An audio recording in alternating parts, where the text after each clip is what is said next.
काशी तमिल संगमम के बाद काशी तेलुगु संगमम का आयोजन। प्रधानमंत्री नरेंद्र मोदी आज वर्चुअल माध्यम से तीर्थ यात्रियों को करेंगे संबोधित। मुख्यमंत्री हेमंत सोरेन ने भुवनेश्वर में कलिंगा इंस्टीट्यूट में विद्यार्थियों को किया संबोधित। आदिवासी समाज की शिक्षा पर दिया जोर।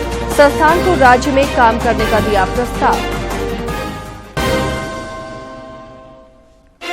भूमि घोटाला मामले में ईडी ने रांची के पूर्व उपायुक्त, सब रजिस्ट्रार और कारोबारी विष्णु अग्रवाल को पूछताछ के लिए भेजा समन। पूर्व उपायुक्त को 4 मई को हाजिर होने को कहा।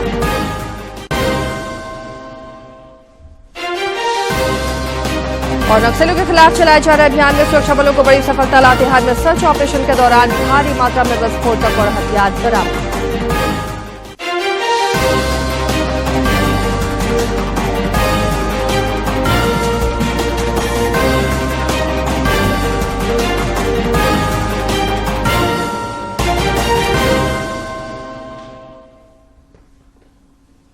नमस्कार, खबरें झारखंड में आपका स्वागत है। मैं हूं आसिया नाजली और अब समाचार विस्तार से।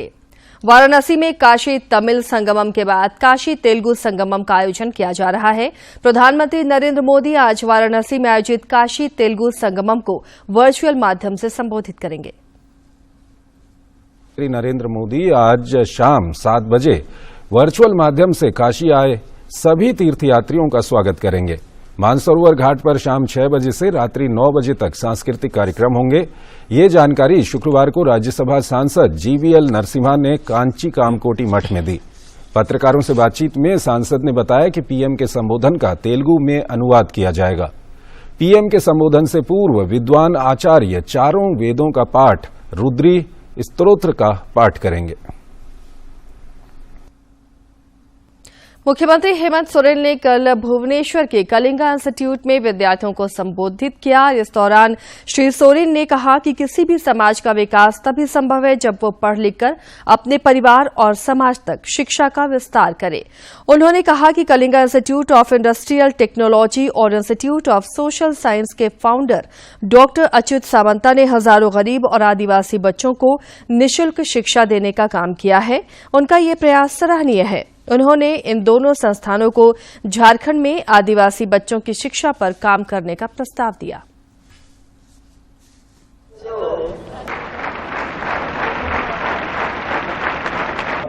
कुछ सीखने का मौका मिला, कुछ करने की एक जज्बा जगती है।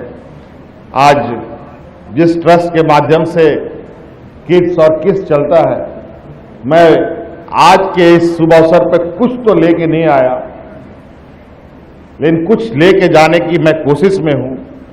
लेकिन आज इस मंच से ये घोषणा करता हूं कि आज इस संस्था को मैं कुछ दे तो नहीं पाया, लेकिन 1 महीने का वेतन जरूर मैं इस संस्था को दूंगा अपने। भाजपा विधायक दल के नेता बाबूलाल मरांडी ने राज्य की महागठबंधन सरकार की कार्यप्रणाली और नीतियों को पूरी तरह से विफल करार दिया है।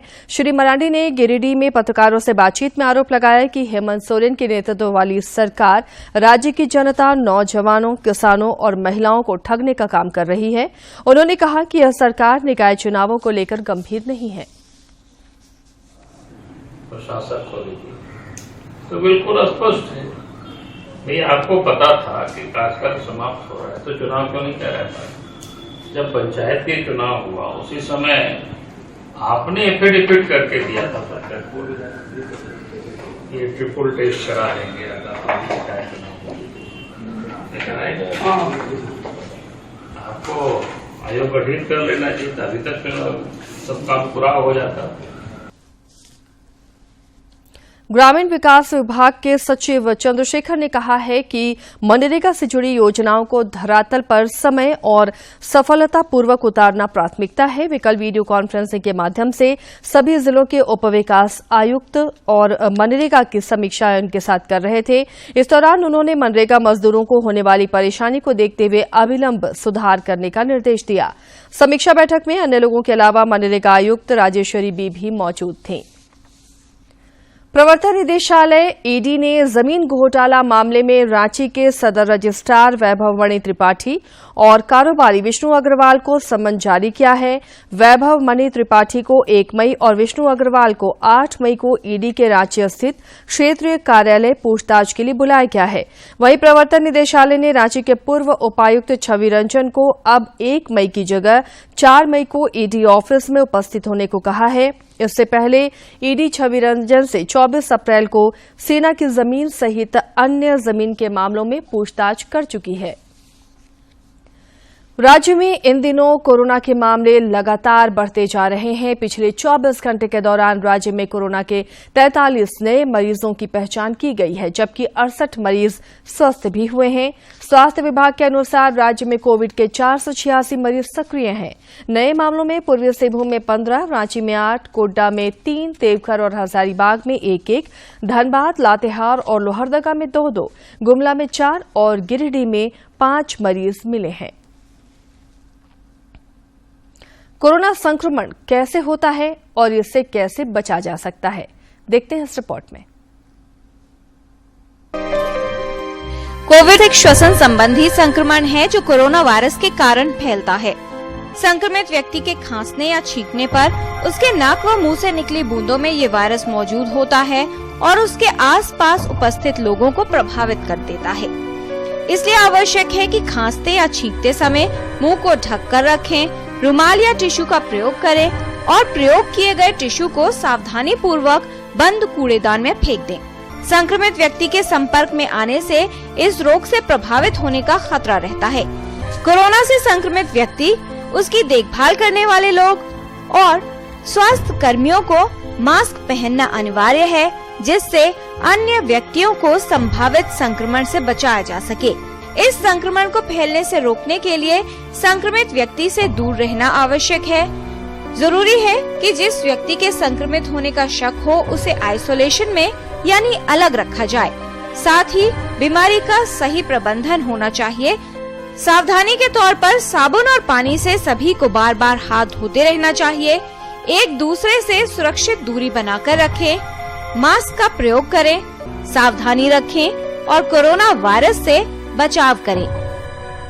किरण भारद्वाज, डीडी न्यूज। प्रधानमंत्री नरेंद्र मोदी कल दिन में 11 बजे आकाशवाणी से मन की बात कार्यक्रम में देश विदेश के श्रोताओं के साथ अपने विचार साझा करेंगे। यह इस कार्यक्रम की 100वीं कड़ी होगी। इसका सीधा प्रसारण दूरदर्शन समाचार, आकाशवाणी समाचार, प्रधानमंत्री कार्यालय तथा सूचना और प्रसारण मंत्रालय के YouTube चैनलों पर भी होगा। महीने के आखिरी रविवार का रहता है इंतजार। ब्रह्मपुत्र के घाट से हिमालय के विस्तार तक होती है मन की बात प्रधानमंत्री के साथ। तो सुनिए इस महीने 30 अप्रैल सुबह 11 बजे प्रधानमंत्री जी के मन की बात का 100वां एपिसोड आकाशवाणी और दूरदर्शन के सभी चैनलों पर। प्रधानमंत्री जी के मन की बात के 100वें एपिसोड के प्रादेशिक भाषाओं में अनुवाद का पुनः प्रसारण आप सुन सकते हैं रात 8 बजे आकाशवाणी और दूरदर्शन के सभी प्रादेशिक चैनलों पर। तो याद रखें, मन की बात का 100वां एपिसोड रविवार 30 अप्रैल सुबह 11 बजे। प्रधानमंत्री नरेंद्र मोदी ने 24 अप्रैल 2022 को प्रसारित मन की बात कार्यक्रम में पूर्व प्रधानमंत्रियों के योगदान का जिक्र किया था।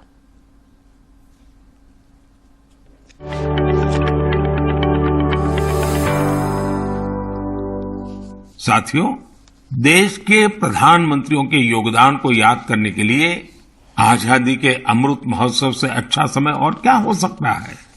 देश के लिए यह गौरव की बात है कि आजादी का अमृत महोत्सव एक जन आंदोलन का रूप ले रहा है। इतिहास को लेकर लोगों की दिलचस्पी काफी बढ़ रही है और ऐसे में पीएम म्यूजियम युवाओं के लिए भी आकर्षण का केंद्र बन रहा है, जो देश की अनमोल विरासत से उन्हें जोड़ रहा है।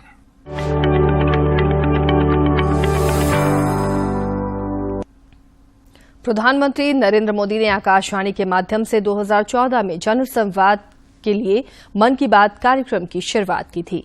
इस कार्यक्रम की 100वीं कड़ी के प्रसारण के उपलक्ष्य में झारखंड के नवरत्नगढ़ में लाइट एंड शो का आयोजन किया जा रहा है। गुमला जिले के सिसई प्रखंड स्थित केंद्र संरक्षित स्मारक राजमहल और मंदिर परिसर नवरत्नगढ़ में लाइट एंड शो के लिए दिल्ली से आई तकनीकी टीम ने तैयारी पूरी कर ली है।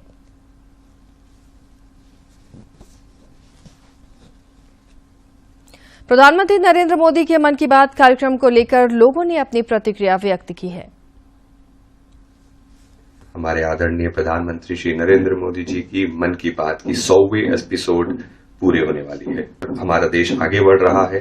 इसमें हमारे देश में सभी की एक साथ इतनी बड़ी जो योगदान है और सब कैसे हमारे देश को आगे बढ़ा रहे हैं, ये हमारे प्रधानमंत्री जी से जरूर सुने। 30 अप्रैल 2023 11 बजे। धन्यवाद। जय हिंद। मन की बात का ऐतिहासिक 100 एपिसोड इस 30 अप्रैल 2023 को पूरा होने जा रहा है, जिसमें नए भारत के जन योद्धाओं की कहानी माननीय प्रधानमंत्री आदरणीय श्री नरेंद्र मोदी जी की जुबानी होगी।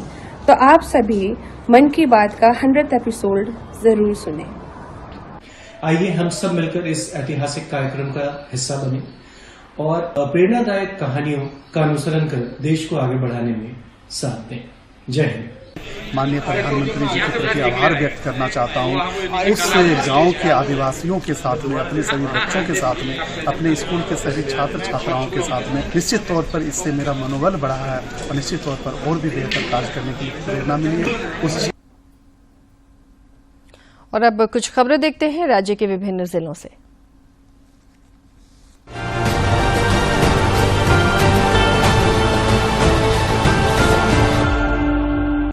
पूर्व उप मुख्यमंत्री और आजसू पार्टी के केंद्रीय अध्यक्ष सुदेश कुमार महतो ने कहा है कि झारखंडी विचारों को एकजुट करने का समय है।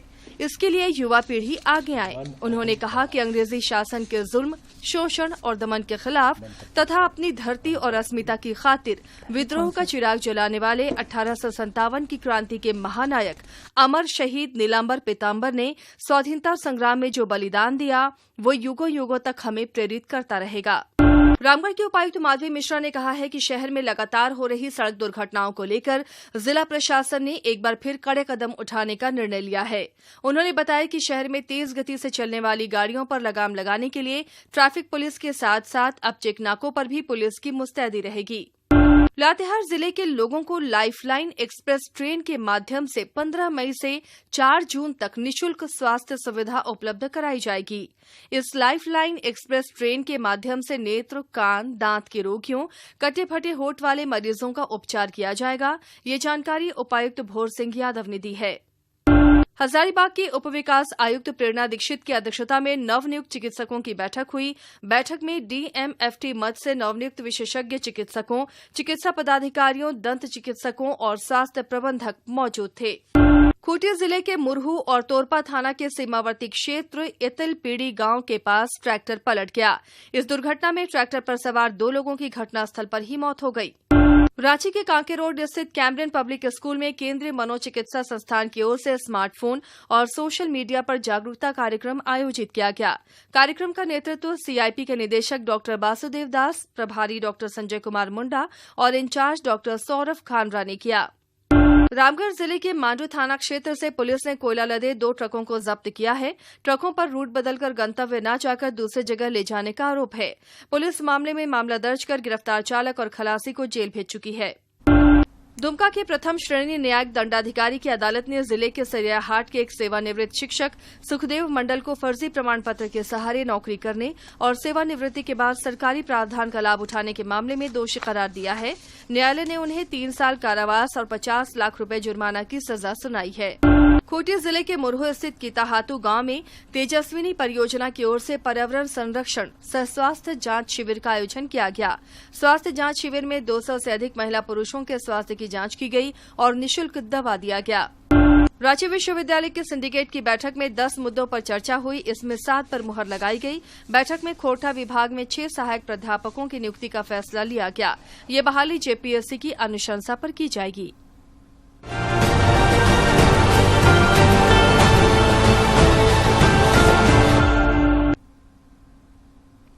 आकाशवाणी पर प्रत्येक महीने प्रसारित होने वाला मन की बात कार्यक्रम अब अहम पड़ाव पर पहुंच गया है।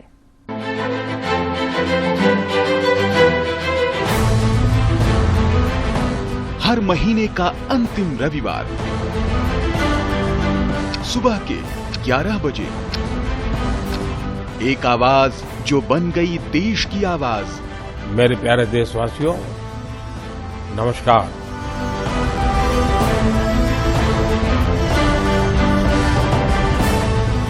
जहां होती है देश के सम्मान की बात, देशवासियों के मन की बात। मुझे इस बात की भी खुशी है कि मन की बात के 100वें एपिसोड को लेकर देश के लोगों में बहुत उत्साह है।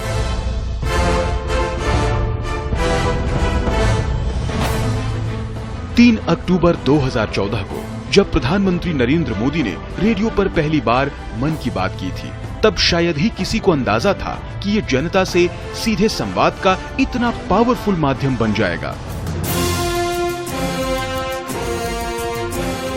मन की बात यानी देश की बात।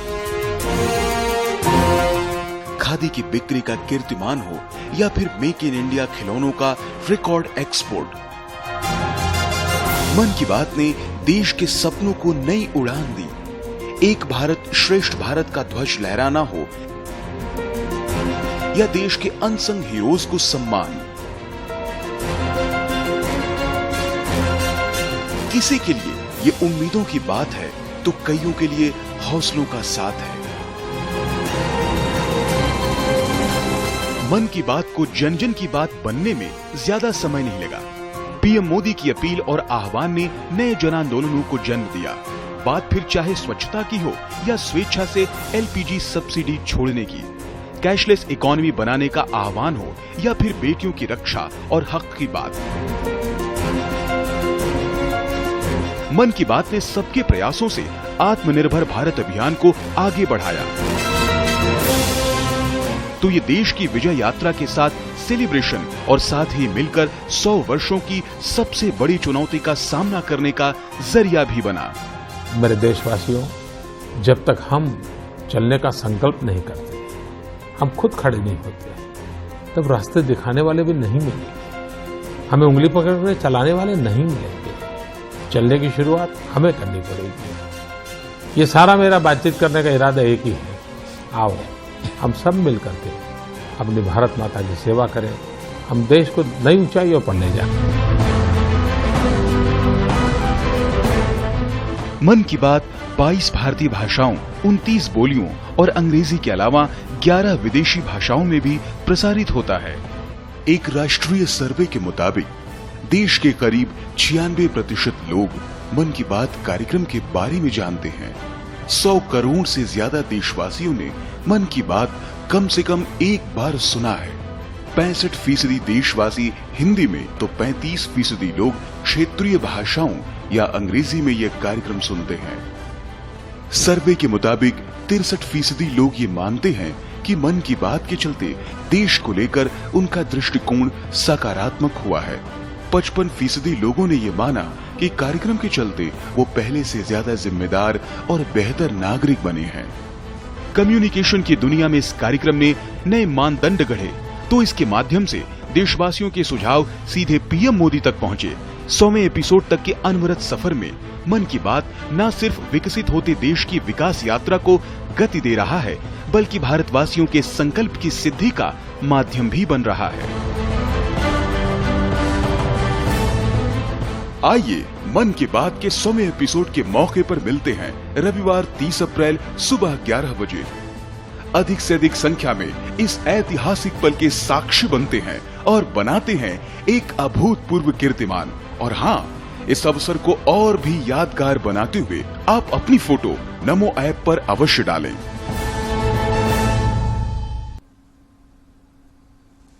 नक्सलियों के खिलाफ चलाए जा रहे राज्यव्यापी अभियान में पुलिस को एक और सफलता मिली है। लातेहार जिले के छिपादोहर थाना क्षेत्र के बेरे गांव में सर्च अभियान के दौरान सुरक्षा बलों ने 7 किलोग्राम के 3 सिलेंडर बम और 2.5 किलोग्राम का एक टिफिन बम सहित एक लोकल मेड गन और 35 राउंड गोली बरामद की है।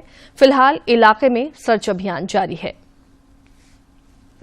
राज्य में अगले 2 मई तक मौसम खुशनुमा रहेगा। इस दौरान कुछ स्थानों पर बारिश होगी, वहीं कई इलाकों में बादल भी छाए रहेंगे। रांची स्थित मौसम विज्ञान केंद्र के वैज्ञानिक अभिषेक आनंद ने बताया कि राज्य में मौसम का यही मिजाज अगले कुछ दिनों तक बने रहने की संभावना है। आगामी आने वाले 5 दिनों में झारखंड में आपको हल्के से मध्यम दर्जे की बारिश, गर्जन और वज्रपात के साथ में देखने को मिलेगी। ऐसा इसलिए हो रहा है कि पश्चिमी विक्षोभ और टर्फ लाइन का असर झारखंड में देखने को मिलेगा। डायरेक्टली पश्चिमी विक्षोभ का तो असर झारखंड में नहीं मिलता है, बट इसका जो इनडायरेक्ट इफेक्ट है, आंशिक जो असर है, उसके वजह से आपको यहाँ पे हल्के से मध्यम दर्जे की बारिश, गर्जन वज्रपात के साथ में देखने को मिलेगी। हमारे पद्म में आज हम जानते हैं गुजरात की सामाजिक कार्यकर्ता हीराबाई लोबी के बारे में।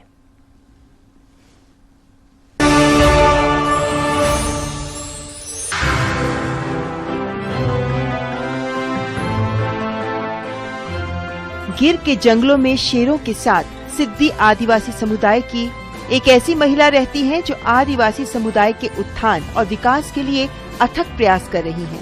गिर के जंगल के जम्बूर गांव की अफ्रीकी मूल की सिद्दी आदिवासी महिला हीराबाई इब्राहिम लोबी ने अपनी कर्मठता से समाज सेवा को एक नई दिशा दी है। हीराबाई लोबी ने बैंक में महिलाओं के खाते खुलवाए, बचत करना सिखाया। महिलाओं द्वारा लकड़ी काटना बंद करवाकर उन्हें खाद बनाना, अगरबत्ती, साबुन बनाना, कपड़े सीना सिखाया।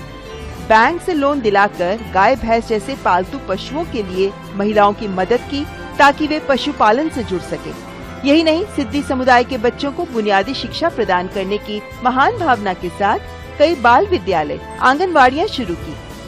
हीराबाई के इन प्रयासों से जम्बूर की महिलाएं किराना दुकान, सिलाई आदि कर अपने पैरों पर खड़ी हो रही हैं। पुरस्कार से मिली धनराशि को भी उन्होंने गांव के विकास में ही लगा दिया। रेडियो में थी विचार आया, मंडल का मुझे विचार आया रेडियो से, क्योंकि मैं बचपन से ही रेडियो सुनती थी। पहले आदिवासी महिलाएं दवाई की बूंद बच्चों को नहीं पिलाती थी, किसी को कुछ खबर ही नहीं थी, सब अल्लाह के भरोसे चलता था।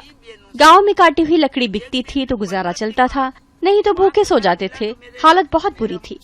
एक छोटा सा स्कूल था, स्कूल में कोई बच्चा जाए ना जाए किसी को मतलब नहीं था। पर मैंने जब से कार्य शुरू किया तब से मेरा एक ही सपना था, मेरे आदिवासी समाज के लिए एक स्कूल बनाऊं। महिलाएं जंगल से लकड़ी काटती थी, वो बंद कराकर महिलाओं को खाद बनाना सिखाया। एक बहन को 15 दिन खाद बनाने के एवज में 5000 रुपए मिले तो सब इसी काम में जुट गए। मैंने जंगल बोया नहीं, पर मैंने जंगल को बचाने का काम किया है। आज हमारे गांव में हर घर में नल है, पानी आ रहा है, सब मोदी जी ने करवाया है। मोदी साहब यहाँ 24 घंटे बिजली दे रहे हैं, इसीलिए हमारे किसानों को बहुत ही फायदा हो रहा है। मेरे पास अब 45,000 महिलाओं का संगठन है। मैंने गांव-गांव में महिलाओं के लिए समूह बनाए हैं, महिलाओं को लोन दिया है, पशुपालन के लिए, धंधा रोजगार के लिए लोन दिलवाया है। मुझे बेहद खुशी है कि मोदी साहब ने मेरा जूनागढ़ में ही ध्यान नहीं रखा, बल्कि दिल्ली जाकर भी वे मुझे भूले नहीं। मैं मोदी साहब की और हमारी राष्ट्रपति जी की, जो स्वयं एक आदिवासी महिला हैं, बहुत बहुत आभारी हूँ। हीराबाई कभी स्कूल नहीं गई। रेडियो पर सुन सुनकर उन्होंने जरूरी ज्ञान हासिल किया, चाहे महिलाओं से जुड़ी विकास योजनाएं हो या फिर जैविक खाद बनाना। बचपन में ही माता पिता का साया सर से उठ गया, लेकिन आज वे हजारों महिलाओं की माँ बनकर उन्हें जीने की राह दिखा रही हैं। मैंने हीराबाई का तस्वीर देखा और वो पद्मा पुरस्कार स्वीकार करने का चित्र भी देखा और मुझे बहुत अच्छा लगा। एक है उनका एजुकेशन नहीं है, लेकिन कितने लोग सिद्धी लोगों को एजुकेशन दे रहे हैं, और एक महिला को इतना आसान नहीं है और उधर पैसा नहीं है, मदद नहीं है, ऐसे लोगों को हम सलाम करते हैं। पूर्वी अफ्रीकी मूल के सिद्दी समुदाय को इस्लामिक शासकों द्वारा गुलाम बनाकर भारत लाया गया था। शुरुआती संदर्भ 11वीं ईस्वी का मिलता है। बाद में 14 से 17वीं सदी में नवाबों और सुल्तानों द्वारा इन्हें सैनिक या गुलाम बनाकर लाया जाता रहा। गुजरात के सिद्दी समुदाय को भारत सरकार द्वारा अनुसूचित जनजाति की सूची में शामिल किया गया है। हीराबाई लोबी जैसी महिलाएं इस बात की सशक्त मिसाल हैं कि एक महिला ठान ले तो कोई ताकत उसे आगे बढ़ने से रोक नहीं सकती। हीराबाई लोबी को पद्मश्री पुरस्कार के लिए हार्दिक बधाई। दिल्ली पुलिस ने भारतीय कुश्ती महासंघ के प्रमुख ब्रिजभूषण शरण सिंह के खिलाफ 7 महिला पहलवानों द्वारा लगाए गए यौन उत्पीड़न के आरोप में 2 प्राथमिकी दर्ज की है। तो एक्ट भी लगाया गया है। दिल्ली पुलिस ने कहा है कि दूसरी एफआईआर बालिग पहलवानों की शिकायत पर है। दोनों ही एफआईआर पर जांच जारी है। आईपीएल क्रिकेट में कल लखनऊ सुपर जायंट्स ने पंजाब किंग्स को 56 रन से हरा दिया। पहले बल्लेबाजी करते हुए लखनऊ ने 20 ओवर में 5 विकेट गंवाकर 257 रन बनाए। मार्कस स्टोइनिस ने 40 गेंदों में 72 रन और काइल मेयर्स ने 24 गेंदों में 54 रन की पारी खेली। दूरदर्शन झारखंड पर पल पल की खबरों से जुड़े रहने के लिए आप हमारे social media platform Twitter, Facebook और यूट्यूब से जुड़ सकते हैं, क्योंकि खबरों से जितना बाखबर रहना जरूरी है उससे ज्यादा जरूरी है सटीक, संतुलित और निष्पक्ष समाचार। हमारा ट्विटर हैंडल है डीडी न्यूज झारखंड और फेसबुक पेज है RNUDDK। आप हमें YouTube channel Jharkhand DD news पर भी देख और सुन सकते हैं।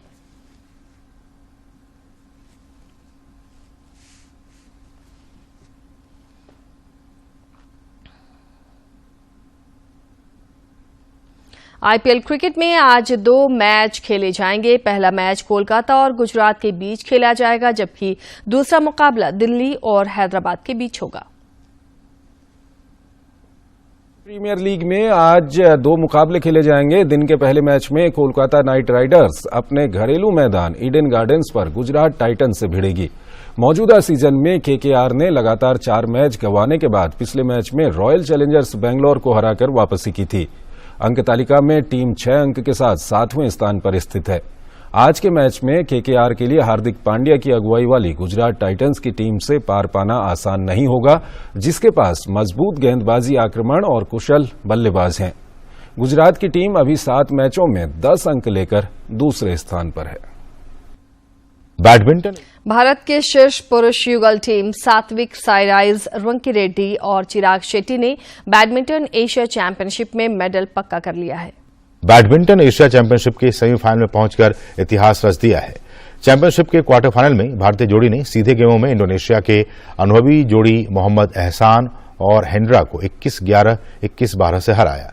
इस जीत के साथ ही भारत ने पुरुष युगल वर्ग में 52 साल बाद पदक सुनिश्चित कर लिया है। ऑपरेशन कांवरी के तहत सूडान में फंसे भारतीयों को सुरक्षित निकालने का कार्य जारी है। के तहत सूडान में फंसे भारतीयों की स्वदेश वापसी जारी है। एक विमान जिद्दा से 231 भारतीयों को लेकर नई दिल्ली के लिए रवाना हो गया है। इस 5वीं फ्लाइट के साथ लगभग 1600 भारतीयों को अब तक हिंसाग्रस्त सूडान से निकाला जा चुका है। वतन वापसी पर लोगों ने सुरक्षित वापसी के लिए सरकार का आभार व्यक्त किया। इस बुलेटिन में फिलहाल इतना ही, लेकिन चलते चलते एक बार फिर से नजर डालेंगे सुर्खियों पर। काशी तमिल संगमम के बाद काशी तेलुगु संगमम का आयोजन। प्रधानमंत्री नरेंद्र मोदी आज वर्चुअल माध्यम से तीर्थ यात्रियों को करेंगे संबोधित। मुख्यमंत्री हेमंत सोरेन ने भुवनेश्वर में कलिंगा इंस्टीट्यूट में विद्यार्थियों को किया संबोधित। आदिवासी समाज की शिक्षा पर दिया जोर। संस्थान को राज्य में काम करने का भी दिया प्रस्ताव। भूमि घोटाला मामले में ईडी ने रांची के पूर्व उपायुक्त, सब रजिस्ट्रार और कारोबारी विष्णु अग्रवाल को पूछताछ के लिए भेजा समन। पूर्व उपायुक्त को 4 मई को हाजिर होने को कहा। और नक्सलियों के खिलाफ चलाए जा रहे अभियान में सुरक्षा बलों को बड़ी सफलता। लातेहार में सर्च ऑपरेशन के दौरान भारी मात्रा में विस्फोटक और हथियार बरामद।